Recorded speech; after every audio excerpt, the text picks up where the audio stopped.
kabur ke belakang, ditinggalin timnya, tim fight biarin. Sampai bahkan Onyxnya harus punya effort lebih untuk mengejar ke arah backline. Tapi entah kenapa ya, jujur kalau ngomongin draft dan juga bagaimana pemilihan hero, dari awal Falcon melakukan draft, aku tuh bukan fokus sama draftnya, Tapi coachnya. kenapa? Mirip sama Cassius dari Alter Ego. Lihat dah. Iya bener juga Ilyas. Yas. Bukan Lebih Ilyas dari dong sini. Pak. Kenapa tuh? Ini ya? Tuh, Nah, lihat. yang kiri. Jenggotnya, rambutnya, Tingginya. tingginya. Ya ampun. Itu namanya salpok. Sorry ya teman-teman. Salah gapok. Karena gini, Salah aku fokus. mungkin lebih fokus sama Franco-nya barusan karena kebetulan pick yang bagus banget dari Martis. Yap. Dan ini akan membuka skema permainan baru bahwa early game aggression bisa menjadi sebuah jawaban. Apalagi ketika berhadapan dengan Fredrin. Namun, ini juga bisa jadi PR karena Fredrin mau bagaimanapun dia punya energy eruption. Alright. Dimana ketika nanti taunt-nya connect, itu bisa dimanfaatkan sekali untuk membuka setup terbaru dari Franco yang targetingnya bisa dipilih. Dan aku cukup surprise dengan Melissa tapi dalam komposisi ini. Mungkin ini adalah draft terbaik tapi nggak tahu kenapa Prof. Aku lebih prefer ke Brody. Oh, buat menangin match up lane ya? Match up lane, terus juga bisa numbangin Kin dengan instan. Pokoknya di metode late game-nya, ini dia punya sustain untuk dirinya sendiri. Sedangkan Melissa, ya memang tergantung positioning. Cuma itu dia yang sudah terjadi dan ini dia kita akan melihat one last chance. Nyawa terakhir dari tim RRQ dan juga Falcon. Karena tidak ada lagi kesempatan Nevin untuk Betul. hari ini bisa bertahan maju ke babak selanjutnya. Hanya ada satu tim antara Falcon atau RRQ Hoshi. So kita langsung menuju ke arah match di mana pergerakan dari tim Falcon. Mereka seperti biasa melakukan agresi di arah mid lane-nya. Satu buah arrow hook terhadap seorang Clay. Masih bisa ditahan dan Clay dengan trigger disiplin yang dia miliki dia cukup sabar. Tidak menggunakan flickernya di depan sana. Ya, pergerakan agresif akan langsung dilakukan oleh teman-teman dari tim Falcon pastinya di awal-awal memaksimalkan early potential yang mereka miliki dengan adanya Franco, Iron Hook yang akan sangat memberikan gangguan ditambah lagi mereka ngebawa Fredrin Jungle dan kali ini Iron Hook-nya connect ke arah seorang Albert, gak akan ada inisiasi lebih lanjut damage yang masih terlalu minim sejauh ini. Tapi Albert sudah level 4 ini tim fight yang mungkin cukup diunggulkan oleh tim Sansi yang Haraki Hoshi Finn di garis depan. Bakal coba di-poking oleh seorang Ken, untungnya Ken belum ada ulti di sana dan Finn. First blood kah di tangan dari tim Falcon yang memiliki win rate sampai 92%. Dan akhirnya suara saya berada di dalam tenis Sidor Senayan, boleh minta tepuk tangannya. Ini dia, Ini dia. Indonesia. Saat di Indonesia pastinya ya untuk tim Indonesia, tapi untuk Falcon juga tetap harus kita respect sebanyak-banyaknya dan Falcon ini memiliki rank pertama dari segi first blood win rate-nya 93,33%, 14-15. Itu di match kita yang kemarin tuh ya. Iya, Itu di match tambah kita yang lagi kemarin, itu. ditambah lagi. Tapi Albert di sana, Ken setengah darah terakhir. Di match akankah menuju ke arah seorang Ken, bakal di cancel begitu saja. Dan bahkan Reddy bisa di spot point, didapatkan seorang Ken. Dan di sisi sebaliknya bahkan first blood didapatkan kembali oleh tim Falcon. First blood by Infinix. Oh my god. Falcon lagi-lagi dengan win rate yang besar 93%, makin menambah lagi first blood rate dari Profesor KW. Wah itu tadi barusan adalah sebuah retribution yang on point sekali sehingga Naomi langsung mendapatkan level yang keempat. Langsung ada Bloody Hand, efek suppress untuk menghentikan bagaimana Albert dengan serangan-serangannya. Alright, tapi satu point kill didapatkan L7 karena backline. Dan from Bogor mencoba untuk melakukan buzz. Kenny bakat dan bakat Naomi berhasil menjadi dua korban. Deden from Bogor mencoba mencegah Jasin dan menurunkan yellow flash. What the outplay from Deden from Bogor. Tabrakan dari seorang Finn yang kali ini berhasil memakan korban, tapi sayang sekali Yellow Flash akan langsung balaskan dendamnya memulangkan Clay juga ke area base. Pertukaran demi pertukaran udah mulai terjadi, 3-5 dari segi eliminasi yang sebenarnya sejauh ini kerugian masih ada di tangan dari RRQ. Walaupun begitu setidaknya dia mencoba untuk memperkecil ketertinggalan yang dimiliki di Yes. arah bottom lane Profesor kami. Iya gapnya mungkin udah mulai kelihatan walaupun tadi Falcon unggul sekitar 1.300 untuk sekarang setidaknya ada 400 gold yang bisa diambil oleh RRQ Hoshi dengan team fight barusan di area bottom lane. Setidaknya kita udah melihat bahwa Clay memiliki positioning yang sangat luar biasa ditambah dengan retribution yang tinggi dan ini yang mungkin perlu diperhatikan sama teman-teman dari Falcon. Kalau mereka mau mengincar ke arah depannya, usahakan mengincar ke arah Martisnya bukan ke arah Groknya karena dari sini Grok dari Finn ini akan selalu membadani teman-teman dari RRQ Hoshi. Dan itulah yang sebenarnya dimainkan sama RRQ Hoshi. Jangan sampai malah Bloody Hand-nya menuju kepada Albert. Karena Albert ini bisa jadi eksekutor nanti di dalam skema team fight jangka panjangnya. Dan bahkan tadi sebenarnya Albert akan menjadi eksekutor kalau tidak ada Bloody Hand. Kalau retribution dari seorang Ken tidak berhasil, tidak ada level 4 untuk seorang Naomi dan Albert sudah bisa dipastikan kurang lebih akan mendapatkan double kill. Tapi ternyata dengan miss retribution dari seorang Albert di arah bottom lane itu dia yang tidak bisa dikalkulasi. Itu namanya adalah satu buah tindakan yang benar-benar baik dari seorang Ken. Berhasil mendapatkan first blood dan bahkan snowballing yang dimiliki dari tim Falcon memiliki 1100 gold difference. Di arah shuttle. Kemudian ini akan menjadi sifat kembali. Albert berada di garis depan. Ini ingat Albert. Mortal Coil masih bisa ditutup. S7 di garis belakang. Mencoba untuk melakukan sedikit decoy menuju ke arah satu buah backline tim Falcon. Terreset kembali, turtle yang dimiliki oleh tim RRQ. Ini nampaknya satu pemblodian yang sudah diberikan para pemain dari tim Falcon. Menjadi sebuah kesalahan dan didapatkan oleh tim RRQ. 2 point kill yang sangat mahal, again and again. Ini salah satu tetangga Profesor KB Deden from Bogor. Berhasil menunjukkan kemampuannya. 2 team fight total hampir didapatkan oleh Deden from Bogor. Dan 100 kill participation didapatkan oleh seorang Clay. Di menit yang kelima Profesor. Dan satu claim by Obel. Ini nambah banget sih untuk bagaimana pundi-pundi gold dan mengejar ketertinggalan dari gold yang tadinya 900 sekarang hanya berbeda 100 saja. Bahkan kalau teman-teman lihat ini item kedua dari Clay kayaknya bakal menarik kalau misalkan menuju langsung kepada entah Glowing One atau Genius One. Karena itu adalah 2 item yang bisa langsung burning ke arah belakang. Dan Justin ini bakal menjadi korban yang benar-benar ditargetkan. Karena kalau misalkan nanti Justin akan memberikan efek Terrify, Clay yang bakal dalam ancaman di sini. Sehingga ini tugas dari Vin nih agar bisa menutup bagaimana Justin dengan ultimate-nya dan juga Naomi dengan bloodihannya. Biar tidak ada korban jiwa juga ketika nanti tim Falcon ingin meluncurkan serangan pick off-nya. Oke, V di depan sana bakal coba untuk melakukan distraction. Terlihat positioning-nya. Langsung ada pelatihan di cover bahkan Deden from Bogor. Kali masih bisa menghindari spot damage yang diberikan Clay. Berubah menjadi Order Lils dan Skylar fokus terhadap satu buah turret. Albert, Decimate is on point. Looking for double kill di arah top lane. Albert, apakah dia akan mencoba untuk memaksa menuju ke arah depan, akan coba ditutup dan ternyata sayang sekali di arah top lane seorang Naomi masih diselamatkan. Dewi Fortuna masih berada di pundak dari Naomi. Ya, Skylar berhasil mendapatkan outer threat di area top lane dan juga Justin memiliki sebuah kerugian yang besar ketika flickernya juga harus terpaksa keluar menjadi informasi yang mahal juga untuk RRQ.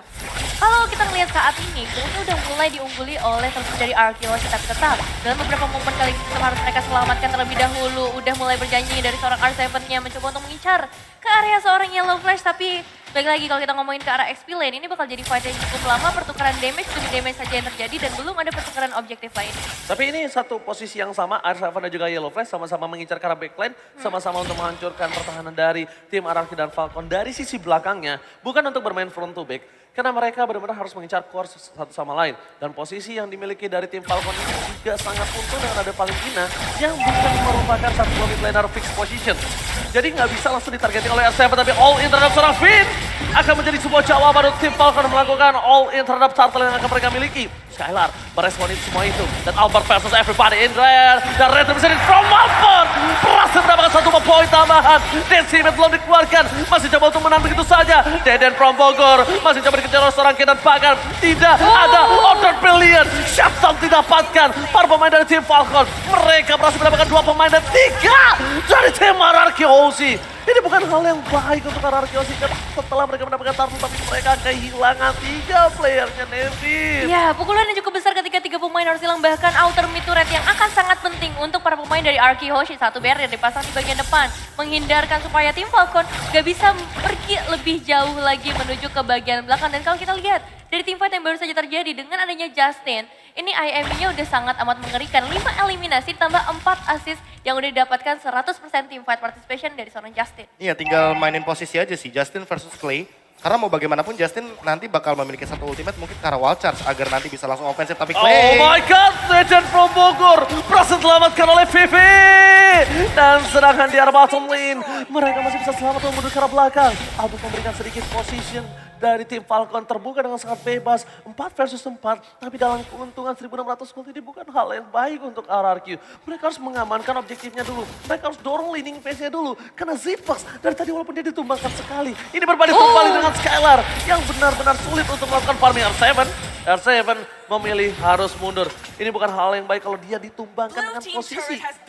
Wah, sebentar lagi akan muncul, Nevin. Iya, mau nggak mau emang harus mundur untuk saat ini, apalagi dengan kekalahan dari segi kuantitasnya 4 berbanding 1 pemain, itu bukan jadi hal yang baik ketika R7 memaksakan terlalu jauh ke bagian belakang. Dan untuk saat ini setup yang harus dilakukan oleh RRQ Hoshi, gimana caranya supaya Finn-nya gak tumbang di awal-awal dan bisa memberikan wall charge-nya. Karena para pemain dari tim Falcon, crowd control yang diharapkan pastinya dari para pemain RRQ Hoshi, supaya momentumnya bisa didapetin sama mereka. Masih ada R7 yang bisa memberikan backupan dari bagian belakang dan juga damage nih dari seorang Skylar dan juga Clay yang seharusnya udah mulai terasa di menit yang ke-9. Tapi ini ya benar ya, ini mainnya benar-benar safe banget. Mereka nggak ada yang langsung mengincar ke arah dari bagian inner turret. Karena mau bagaimanapun inner turret akan menimbulkan sebuah magic sentry dan magic sentry ini akan mengunggulkan sekali bagi siapapun yang akan memanfaatkannya. Di satu sisi Falcon ini hanya mau melakukan bait saja sepertinya. Apalagi dengan hero blue, terus ada Fredrin, mereka nggak mau Lord sebenarnya. Tapi mereka mau hero-heronya terlebih dahulu agar nanti tidak terganggu dari retribution-nya Ken walaupun dia levelnya unggul. Tapi lihat tadi turtle yang ketiga.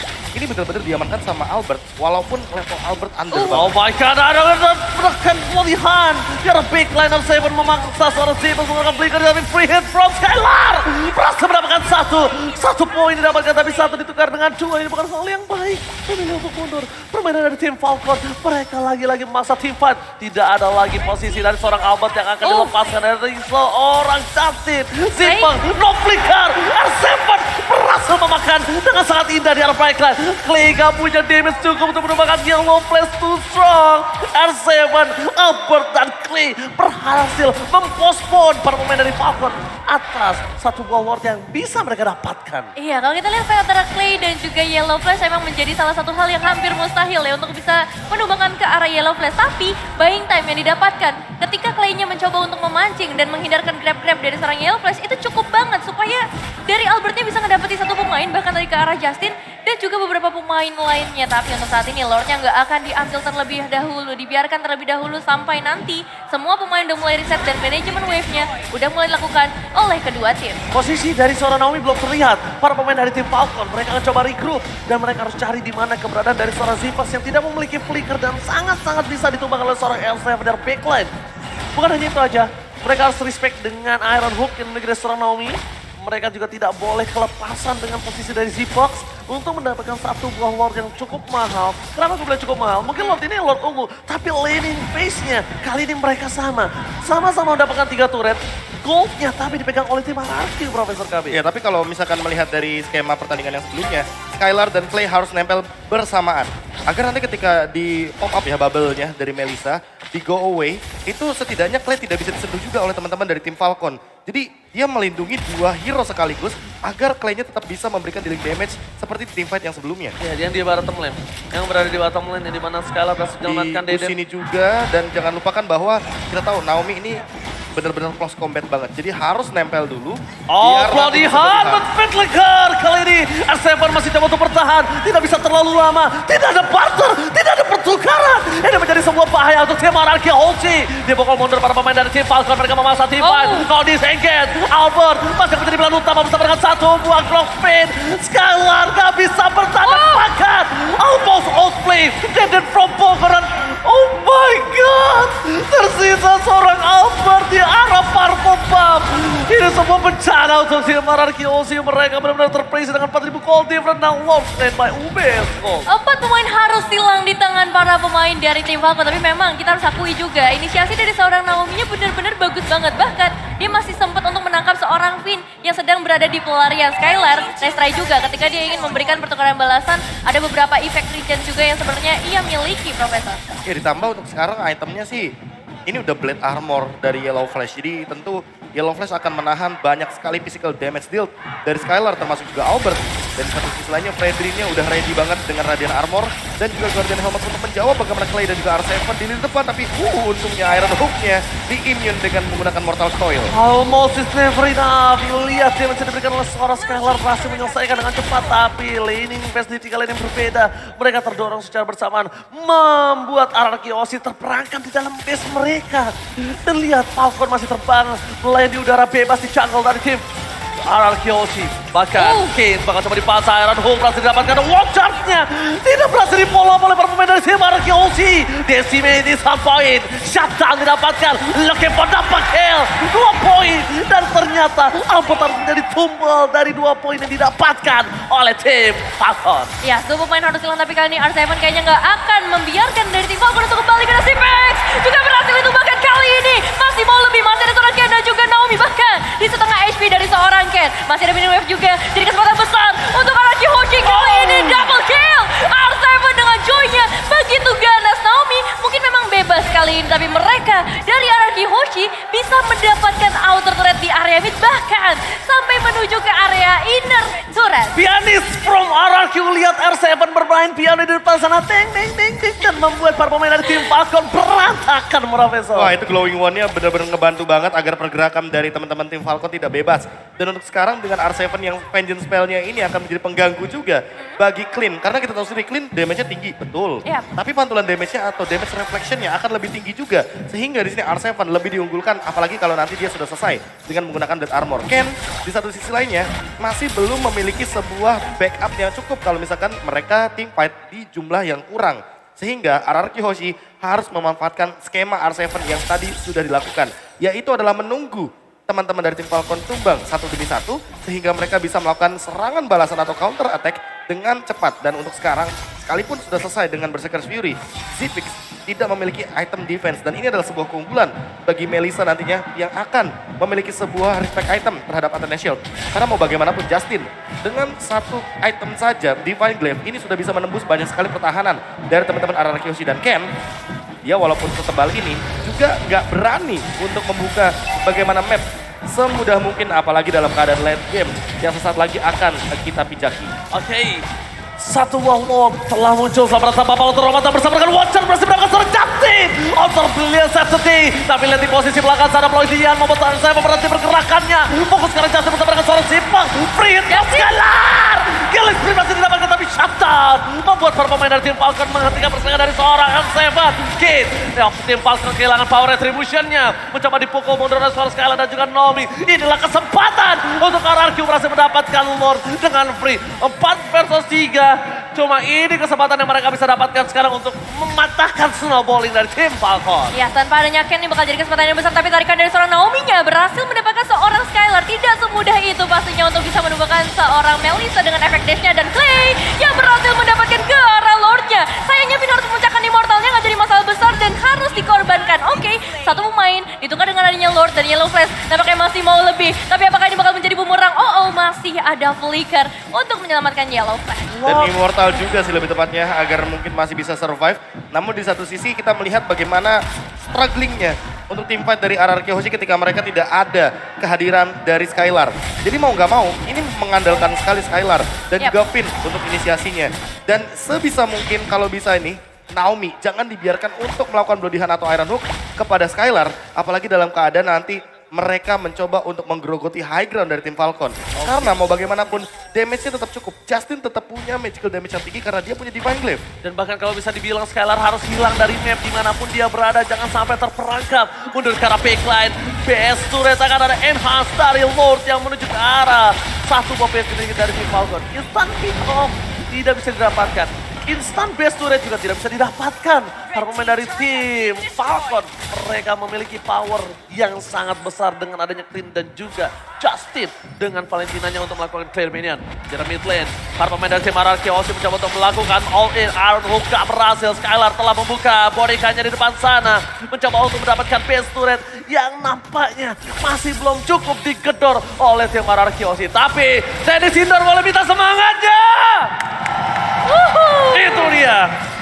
Oke, kalau kita lihat memang defensif dari Falcon masih begitu kuat ya. Mereka punya hero-hero frontliner seperti Ken dan juga ada Naomi yang mungkin ini menjadi salah satu yang diwaspadai oleh RRQ Hoshi ketika mereka mau all in ke bagian belakangnya. Dan ditambah lagi damage dari seorang Justinnya udah mulai terasa, dan tentunya Zip X Clean dengan base damage yang sangat besar ya untuk seorang marksman.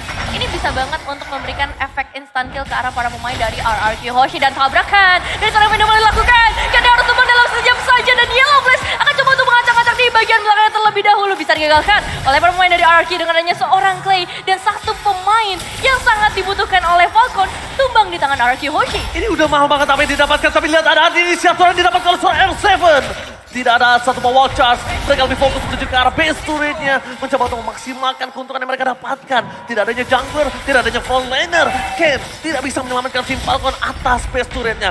Pecah satu tapi belum tentu menjadi sebuah tempo yang bisa diamankan Araki. Kenapa? Iya. Karena tim Falcon dengan under kondisi yang dia miliki, dia masih unggul kill, masih juga gold difference-nya tidak berbeda jauh di menit 18, Profesor. Iya, apalagi dengan Magic Sentry yang sudah digunakan. Artinya ini bakal menjadi sebuah keuntungan mungkin ya untuk RRQ Hoshi karena Betul. setidaknya tidak akan ada Magic Sentry di area top lane. Dan kalau misalkan melihat dari item ini Husklaw adalah jawaban bagi Melissa dari Skylar. Karena mau dari sisi manapun ketika sudah ada satu item ini, Husklaw dan juga satu buah Inspire sangat sulit sekali untuk menangkap ke arah Skylar dan juga dash-nya akan sangat berpengaruh sekali untuk lifesteal yang begitu tinggi dari sosok Melissa di late game. Tapi problemnya, Melissa-nya nggak punya Wind of Nature, Profesor. Iya. Dan itu cukup berbahaya melihat Clean kita tahu dengan damage yang besar, burst damage, dan positioningnya juga dia bisa dari jauh untuk melakukan poking damage terhadap Melissa. Skylar tidak boleh muncul di map sama sekali, tapi Podian telah dikeluarkan. Ini adalah kesempatan untuk Skylar melakukan free hit. Berhasil menumbangkan Ken, membalikkan kanan belakang, dan Skylar berhasil menyelamatkan Deden tadi di dalam team fight berikutnya. Berhasil mendapatkan double kill untuk tim RRQ. Justin, 3 poin hilang. Yellow Flash seorang diri tadi menemani. Ini kesempatan yang besar bagi R7. Double kill, they are a big play, dan Falcon tersisa Yellow Flash. Ini bencana untuk tim Falcon. RRQ fokus ke arah base-nya. Gak peduli apapun yang terjadi. Lihat yang dilakukan Skylar. Free hit. Dan looking for wipe out untuk tim Falcon. This is it. RRQ take the game 1.